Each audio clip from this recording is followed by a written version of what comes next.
As the basketball match began, Victor, wearing a striking uniform, caught the attention of the crowd.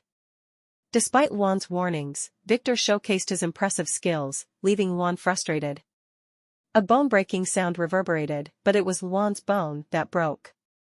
With Victor's confidence growing, he prepared for a daring move, surprising both Juan and the crowd. The match was about to start. On one side was a pale man with bright blue eyes and dark black hair. He was wearing a red and white uniform with the number 69. It was a standard basketball player's uniform. While this man warmed up, women couldn't help but stare at the defined muscles of that man with a little lust in their eyes.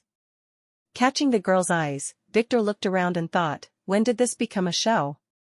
Well, let's have fun. Victor displayed a toothy grin, but, unlike before, those teeth weren't changing into shark-like teeth. It was just a normal smile that showed all of his white teeth.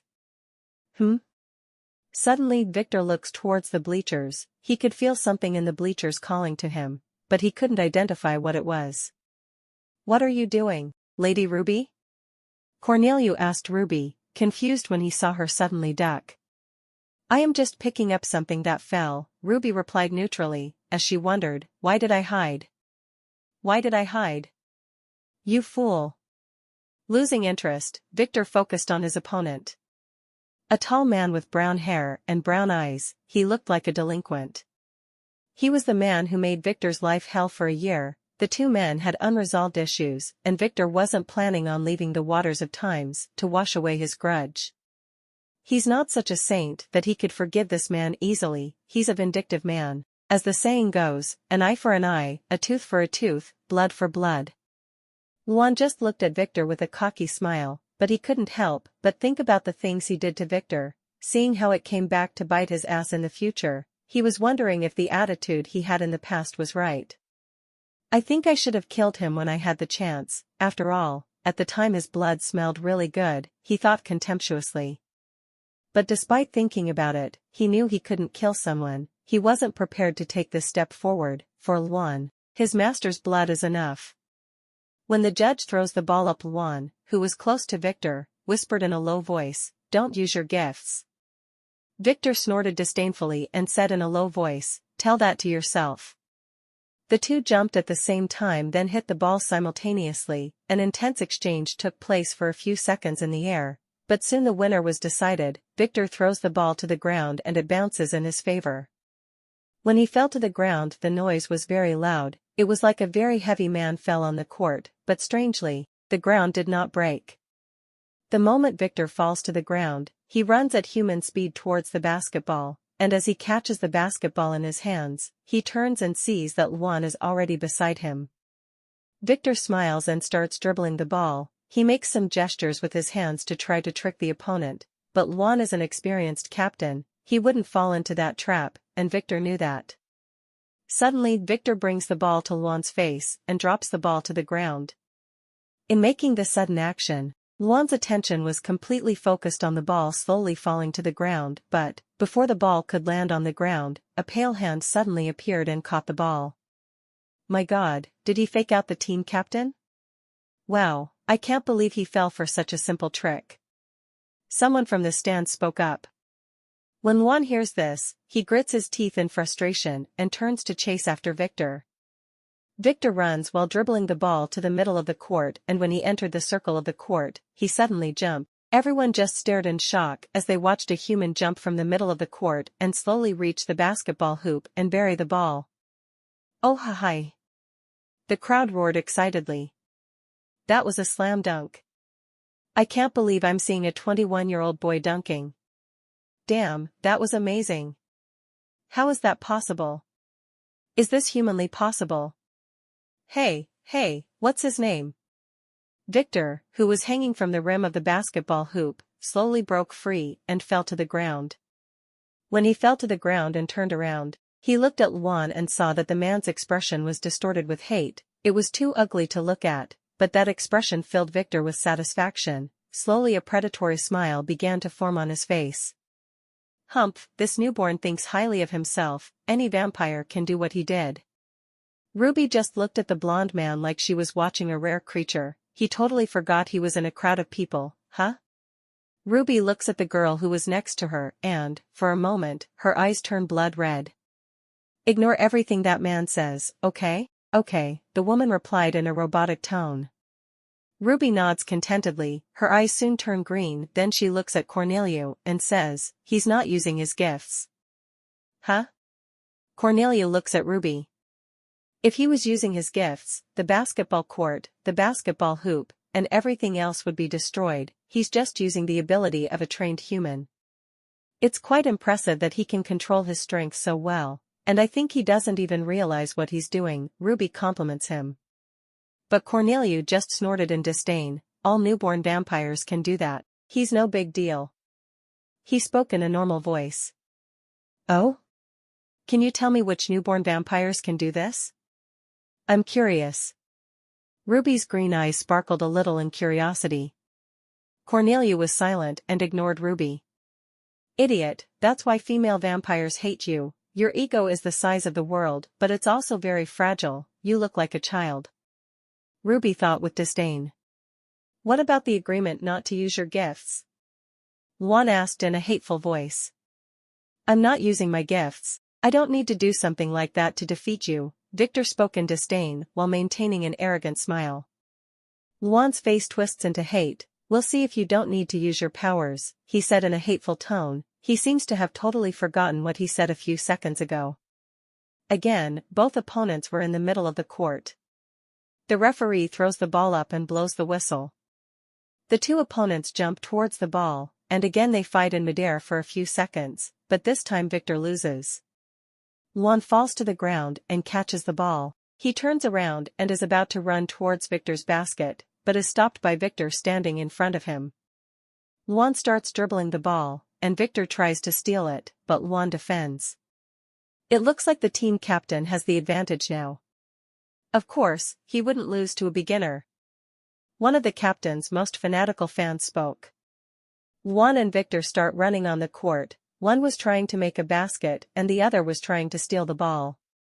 Getting irritated by the impasse, Juan tries to push Victor using his vampire strength, but Victor doesn't move. Crack. Oh. What was that loud noise? Are they okay? I think I heard a bone breaking, someone near the court yelled. You're right, I heard a cracking sound like something had broken. A man standing next to him spoke. The audience was right, a bone broke, and it wasn't Victor's. Hey? Why are you wearing that pained expression? Will you cry? Just what are you made of? Juan asked in shock as he felt his ribs healing. He tried to take down Victor, but it felt like he was trying to bring down a mountain. Victor patted his chest and said, I'm just built different. Juan huffed, he suddenly pulled away from Victor. Is he trying to do a long shot? Is he crazy?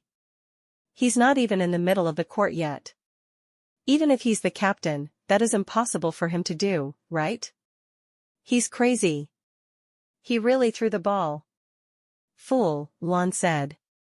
Victor looked at the ball in the air and started running towards the basket he was protecting. Arriving at the basket, he just waits patiently for the ball to come down. If the ball enters the basket, bad luck for him, but if Juan misses, he is prepared for a counterattack. The entire crowd just watches anxiously as they wait for the ball to drop. Yes.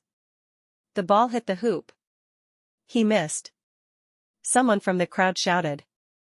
Heh, looks like the goddess of luck is not favoring you today. Victor takes the ball and looks at Juan who was running towards him. As he looked at Juan he thinks, the goddess of luck is a bitch. One time she pays attention to you but, eventually, she loses interest and looks at someone else, so I don't need her.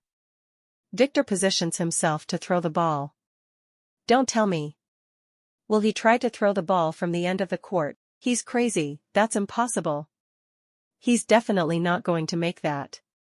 Realizing what Victor is going to do, Juan increases his running speed, with only seconds left before he gets in front of Victor. Too slow, Victor said. Suddenly, Victor changes position and holds the ball with one hand, then he throws the ball. As soon as he threw the ball, Victor started running at high speed. Huh. What is he planning? Bomb.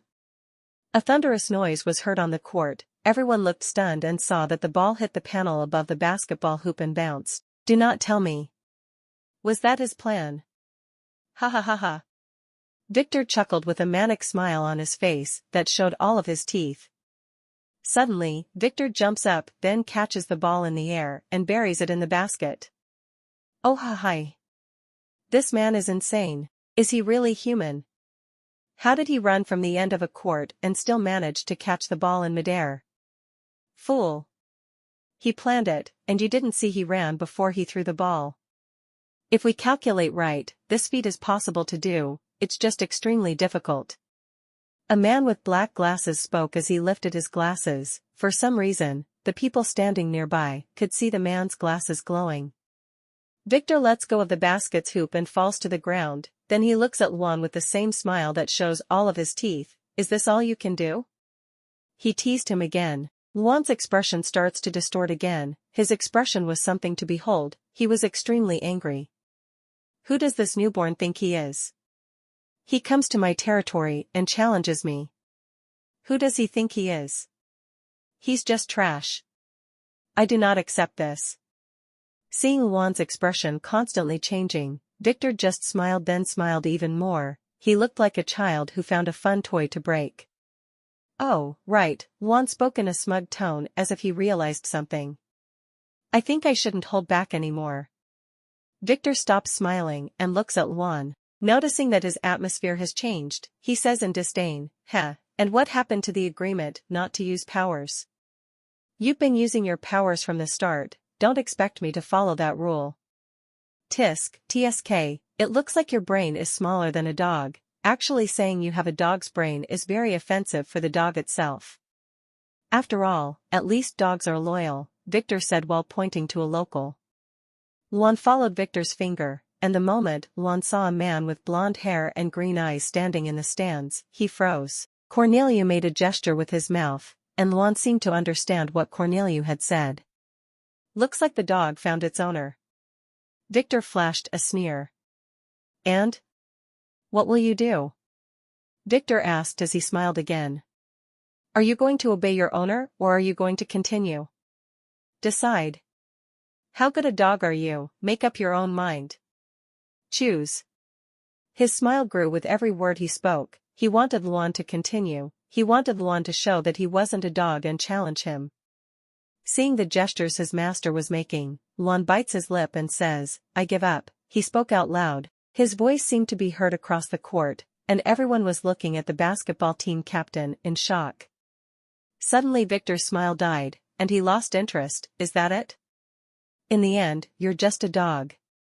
Referee, you heard him, right?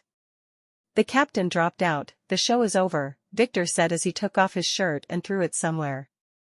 Victor didn't wait for the referee to say something. He had lost interest, and he also fulfilled 2 of his goals. He humiliated Luan in front of the whole school. He fought so hard to be accepted in and found out who was behind him. For now, that's enough. When the women saw Victor's body, they started talking to each other. My God, look at his body. He is so hot. Does he have a girlfriend? Actually, who is he? A woman asked confused. Victor flashed a sneer. He looked at the women in the stands and thought, I'm married, witches. He didn't even set eyes on these women. Ruby, who hid again when she noticed that Victor turned to the bleachers, got up and looked at Victor who was leaving. Why do I keep hiding? Not even she knew why she was acting like this, she was just too embarrassed. Ruby then looks at Corneliu, and sees the kind of face he was making. Yes, he will definitely attack Victor. I have to tell Violet. Actually, I think I should just tell him myself, but I'm embarrassed. I can't go out there and say, hey, Victor. I'm your wife, good morning. Just thinking about it makes me feel ashamed. Yes, I will definitely contact Violet. Maybe I will contact him myself? Ah! My head. Even though Ruby was going through a mental breakdown, her face didn't change. She still had an expressionless face as she watched Victor walk off the court.